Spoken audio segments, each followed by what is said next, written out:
Assalamualaikum warahmatullahi wabarakatuh. Bismillahirrahmanirrahim.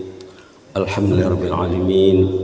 Wa bihi nasta'in ala umuri dunya waddin. Wassalatu wassalamu ala asyrafil mursalin sayyidina wa habibina wa syafi'ina wa maulana Muhammad wa ala alihi wa sahbihi wa sallim tasliman katsira bi rahmatika arhamar rahimin ya arhamar rahimin adada khalqihi ta'ala wa ridha nafsihi wa zinata arshihi wa midada kalimatihi kama yuhibbu rabbuna wa yarda. Rabbi shrah li sadri wa yassir li amri wahlul 'uqdatam min lisani yafqahu qawli. Subhanaka la ilma lana illa ma 'allamtana innaka antal alimul hakim. Baik bapak-bapak dan ibu-ibu yang dirahmati Allah, jemaah salat subuh Masjid Al-Mukhlisin Bandarrejo Pasaman Barat. Alhamdulillah, pernah Rasulullah ditanya, mana tempat yang paling mulia di muka bumi ini? Lalu Rasulullah minta tangguh jawabannya. Katanya, nantilah saya tanya Jibril. Rasulullah tidak tahu menjawabnya. Pernah juga Rasulullah ditanya, tidak bisa menjawab.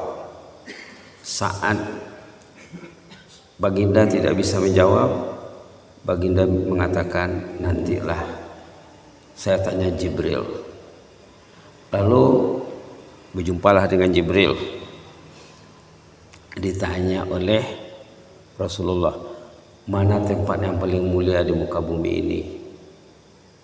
Kata Jibril, saya pun tidak tahu. Nantilah saat saya menghadap Allah, saya akan bertanya. Waktu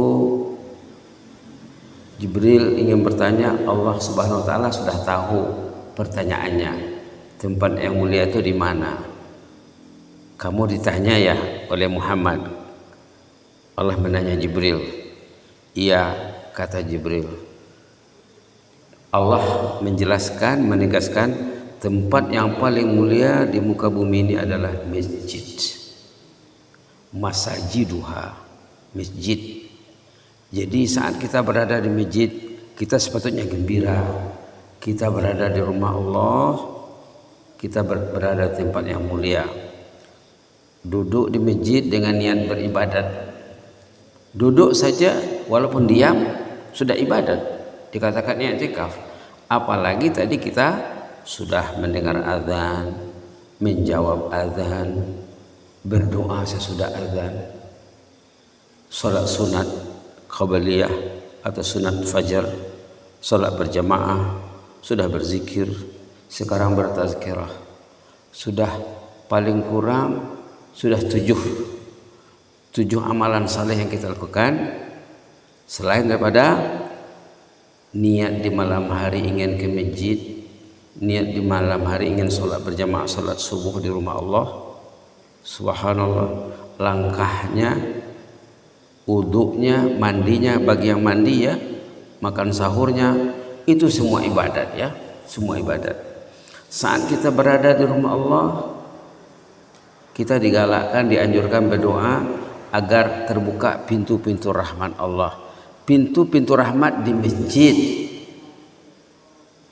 Pintu-pintu rahmat di masjid. Waftahli abwaaba rahmatik. Jangan lupa berdoa waktu masuk masjid. Kita ke masjid bukan hanya sholat berjamaah saja. Disinilah pintu rahmat Allah. Rahmat yang paling besar, doa malaikat. Doa malaikat. Orang yang berada di masjid didoain sama malaikat. Subhanallah. Ya Allah, ampun dosa bapak ini ya Allah. Ampun dosa ibu ini. Beri mereka limpah rahmat dan kurnia-Mu ya Allah. Curahkan ke atas mereka rahmat dan kurnia-Mu ya Allah. Terima taubatnya. Malaikat mendoakan. Subhanallah. Belum lagi janji-janji dalam hadis. Janji-janji dalam hadis tentang orang yang mencintai rumah Allah, yang ringan langkah kakinya ke rumah Allah, besar prioritasnya untuk datang ke rumah Allah. Subhanallah, lebih penting lagi tadi dibandingkan dengan pergi ke tempat lain. Subhanallah, orang yang ringan langkahnya ke rumah Allah, yang dikatakan dalam hadis kasratul khuta ilal masajid, banyakkan langkah ke masjid, artinya banyak pergi ke masjid, artinya rajinlah ke masjid. Ringan langkahnya, katanya hidup matinya akan dijaga Allah. Hidup matinya akan dijaga Allah.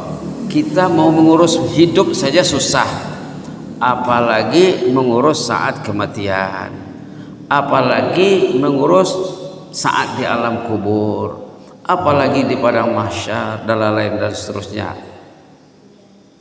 Mengurus hidup saja susah. Dalam hadis, orang yang pencinta rumah Allah, para pencinta rumah Allah, katanya asya bi khair wa mata bi khair, hidup matinya akan diurus Allah. Jadi kita datang ke masjid ini untuk mengharapkan pengurusan Allah, penjagaan Allah ke atas kita ini. Yang memberi nyawa Allah, yang memberi hidup Allah, yang memberi tenaga, yang memberi akal, yang memberi pikiran, yang memberi segala-galanya, yang memberi siang dan malam, panas dan hujan. Siang perlu, malam perlu, panas perlu, hujan juga perlu, angin, awan, semuanya perlu. Semuanya demi kepentingan manusia. Subhanallah. Jadi di antara tujuan kita ke masjid ini, kita bertausiah, bertazkirah, kita berfikir. Kalau orang itu tidak berfikir, macam mana ya? Berarti pikirannya sama ada, buntu nanti, atau pikirannya akan rusak, binasa, karena dia tidak berfikir. Subhanallah. Dalam hadis juga dikatakan, orang yang rajin datang ke rumah Allah, dia statusnya, keadaannya seperti baru lahir, kayaumi waladathu ummuh, seperti hari dia dilahirkan. Karena malaikat mintakan keampunan dosa, duduk di masjid menghanyutkan dosa, duduk dalam tausiah, dalam tazkirah menghanyutkan dosa. Tentulah orang itu katanya kayaumi waladathu ummuh, dia statusnya seperti dia baru lahir. Artinya bersih dari dosa. Manusia ini masalahnya, bapak-bapak dan ibu, dosa. Masalah manusia ini dosa. Kalau dia tidak tahu berdosa, itu masalahnya berat. Ada orang yang gemar membuat dosa, indah dosa itu baginya, berarti dia itu badannya manusia, dalamannya iblis. La ilaha illallah. Dalam Quran disebut syayatinal ins, setan manusia. Ada dalam Quran ya, ada dalam Quran, dalam beberapa ayat dikatakan manusia itu nampaknya saja manusia, pada hakikatnya dia setan. La ilaha illallah. Begitu juga dalam surah An-Nas, minal jinnati wan nas. Jinnah itu setan, iblis yang tidak nampak. An-Nas itu manusia yang berwatak setan. Wah, kalau dalam masyarakat kita ramai manusia yang luarannya setan, yang luarannya manusia, dalamannya setan, susah tuh Pak, susah tuh. Kadang-kadang istri sendiri, kadang suami sendiri, kadang-kadang suami istri. La ilaha illallah. Itu maka kita perlu selalu berbincang ya. Baik, maka ayat yang paling penting dalam Quran, semua ayat Quran itu penting. Di antara ayat yang terpenting ayat surah An-Nas, karena penutup Al-Quran, penyudahan Al-Quran. Ayo kita baca sama-sama ya, surah An-Nas. Qul a'udzu birabbin nas. A'udzu billahi minasy syaithanir rajim. Bismillahirrahmanirrahim. Qul a'udzu birabbin nas, malikin nas, ilahin nas, min syarril waswasil khannas, alladzi yuwaswisu fi sudurin nas, minal jinnati wan nas. Sadaqallahul azim. 6 ayat pendek. Inilah kesimpulan Al-Quran. Mukaddimahnya Al-Fatihah ya. Mukaddimahnya Al-Fatihah. Fatihah juga sepatutnya kita sorot. Ada masanya nanti. Barangkali di sini sudah sering disorot tentang Fatihah. Sekarang An-Nas. Qul a'udzu birabbin nas. Qul. Asal maknanya katakanlah, sebutlah. Boleh juga diartikan bacalah, mintalah. Kita disuruh meminta. Qul. Ayat ini mengandung doa. Ayat ini mengandung doa. Kita minta kepada Allah agar dilindungi. A'udzu birabbin nas. Lindungilah aku ya Allah. Engkau sebagai Rabbun nas. Lindungilah aku. Kalau engkau tidak melindungi aku, susah ya Allah. Karena saingan saya berat, lawan saya berat, musuh saya berat ya Allah. Iblis itu pintar dan pintar. Iblis itu sangat pintar. Saingan kita iblis. Dalam bulan Ramadan, ketua-ketua iblis, tokoh-tokoh iblis dibelenggu agar manusia senang berbuat taat, ringan berbuat taat. Tapi ternyata masih banyak juga yang belum senang, belum ringan melakukan ketaatan. Itu masalahnya. Ketua iblis, ketua setan sudah dibelenggu, tapi masih belum lancar jalannya ke masjid, belum mulus jalannya ke masjid. Itu perlu diteliti lagi di mana silapnya. Karena pada manusia itu ada iblis, ada nafsu, ada hati, ada akal, ada jiwa. Semuanya mesti diurus ini ya. Kalau hatinya kotor, memang iblis akan bersarang di dalam hatinya. Iblis akan beristana, beranak bertelur, kata ulama dalam bukunya. Kata ulama, ada manusia itu yang iblis beranak bertelur dalam hatinya.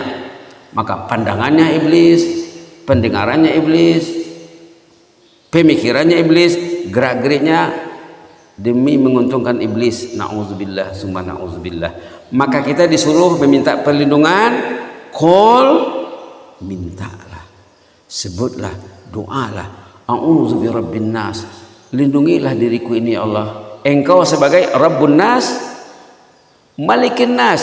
Engkau sebagai Malikin nas, Ilahin nas. Engkau sebagai ilah. Ini perlu dipelajari Pak ya. Rabbu perlu dipelajari. Malik, ilah. Ada 3 ya.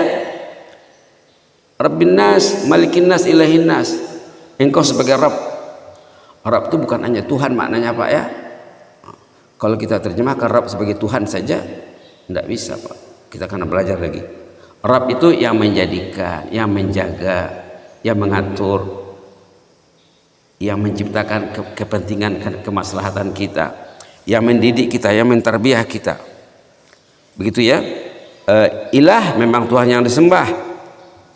Malik, Tuhan yang memiliki, yang menguasai. Kita minta perlindungan Allah sebagai Rabb, sebagai ilah, sebagai Malik. Apa yang diminta perlindungan?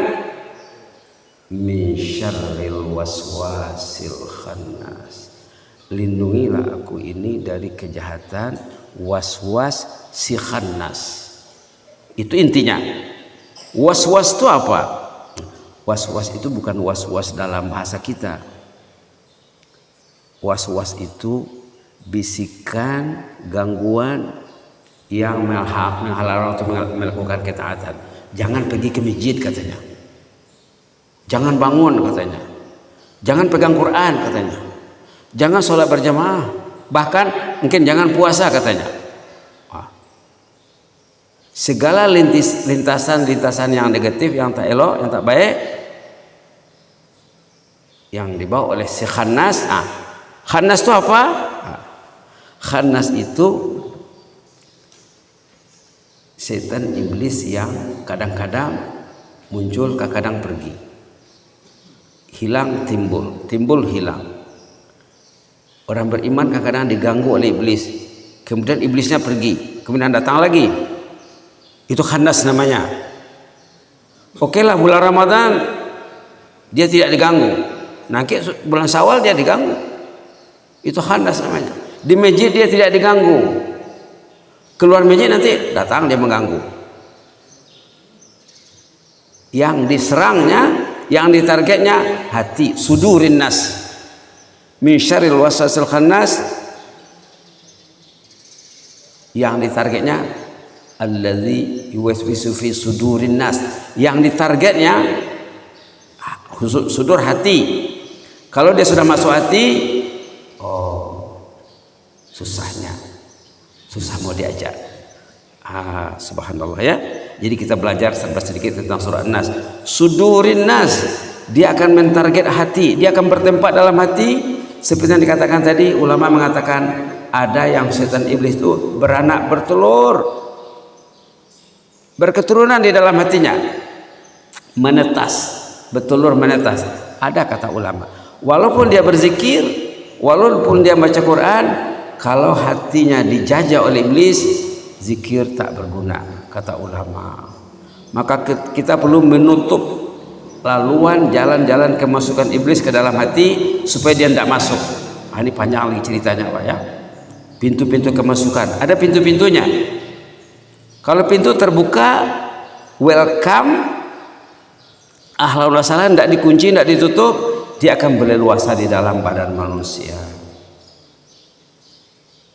Khannas, setan iblis yang timbul, hilang, hilang, timbul, hilang, timbul. Seharusnya manusia mukmin yang selalu meminta perlindungan Allah, selalu ingat Allah. Ada ayat lain mengatakan tidak mampu iblis mengacaunya, tidak mampu iblis mengganggunya. Banyak ayatnya, mungkin kita akan lanjutkan besok saya. Yang jelasnya apa? Di antara ayat yang penting kita renungkan dalam hidup ini surah An-Nas. Apa inti surah An-Nas? Inti surah An-Nas kita disuruh berlindung, memohon perlindungan Allah, wajib hukumnya. Kalau kita ingin selamat, kalau ingin bebas dari gangguan setan iblis, mintalah perlindungan Allah, belajarlah macam mana mendapatkan perlindungan Allah. Kemudian dalam penghujung surah dikatakan minal jinnati wan nas. Artinya apa? Yang mengganggu manusia itu ada dua. Jinnah, setan iblis yang semua orang tahu, yang tak nampak. An-nas, manusia itu sendiri, kawannya sendiri, pasangan hidupnya sendiri, ahli keluarganya sendiri, sahabatnya sendiri, orang terdekat sendiri, ternyata dikontrol oleh iblis. Itu maksudnya. Minal jinnah, jinnah itu setan iblis yang tidak nampak di mata, tapi mesti nampak di hati gejala-gejalanya. An-nas, manusia yang nampak di mata, yang bercakap, yang bergaul hari-hari, rupanya dia itu iblis. La ilaha illallah. Rupanya dia iblis, suaminya, istrinya. Jadi kita mesti pandai. Kalau kita bisa mempelajari surah An-Nas dengan baik, insya Allah kita akan selamat daripada gangguan-gangguan setan iblis. Waktu hidup, dalam masjid di mana-mana, kita mesti tahu gejala-gejala keiblisan, gejala-gejala kesyaitanan. Ayat-ayat tentang iblis, ayat-ayat tentang syaitan dalam Quran perlu disemak, perlu dibaca, perlu ditelaah. Kita baru bicara tentang surah An-Nas saja ya. Dalam surah An-Nas ini, An-Nas disebut berapa kali? An-Nas itu manusia ya. Berapa kali disebut An-Nas? Qul a'udzu birabbin nas, An-Nas, Malikin nas, An-Nas, Ilahin nas, An-Nas, min syarril waswasil khannas alladzi yuwaswisu fi sudurin nas minal jinnati wan nas. 6 ayat pendek, manusia disebut 5 kali. An-Nas, An-Nas, An-Nas. Malah surah dikatakan surah An-Nas. Kenapa begitu? Karena Allah sayang sama kita. Disebutnya kita itu An-Nas, An-Nas, An-Nas 5 kali dalam surah An-Nas supaya menjadi perhatian bagi An-Nas, manusia ya. Mudah-mudahan bermanfaat. Jazakumullah khairan. wa barakallahu fikum. Inni uhibbukum fillah. Allahumma zidna wa la tanqusna wa akrimna wa la tuhinna wa a'tina wa la tahrimna wa athirna wa la tu'thir alaina wa adina wa ardana ya karim ya hayyu qayyum rahmatika nastaghis aslih lana sya'nana kullah wa la takilna ila anfusina tarfata ain. Ya Allah, jadikanlah kami jemaah sembahyang subuh ya Allah menjadi insan yang Engkau sayangi, Engkau lindungi daripada gangguan syaitan dan iblis ya Allah. Sia-sia amalan kami akan sia-sia kalau kami bisa dikuasai oleh setan iblis ya Allah. Karena orang yang dikuasai setan iblis tidak bisa menjaga mulutnya, lidahnya ya Allah. Akhirnya mulut dan lidahnya lah yang menyebabkan amalannya hangus binasa ya Allah. Orang yang dikuasai oleh setan iblis tidak bisa menjaga matanya Allah. Dari matalah puncak masalah yang besar, apalagi zaman era globalisasi ini Allah. Sumber kedosaan yang paling hebat dari mata ya Allah. Dengan gagalnya kami menjaga mata, dengan gagalnya orang itu menjaga mata, ibadahnya akan sia-sia ya Allah.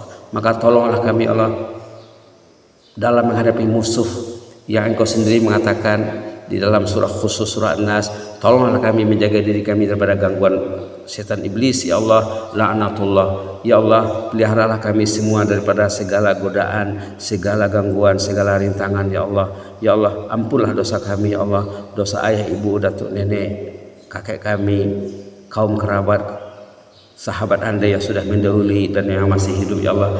Jadikanlah kami sahabat-sahabat jannah ya Allah. Jadikanlah kami jemaah menjadi sahabat jannah yang merindukan jannah, yang Engkau bukakan pintu-pintu jannah untuk kami di bulan Ramadan dan di luar Ramadan ya mujibat sa'ilin ya akramul akramin. Subhana rabbika rabbil izzati amma yasifun wa salamun alal mursalin walhamdulillahil alamin. Wassalamualaikum warahmatullahi wabarakatuh.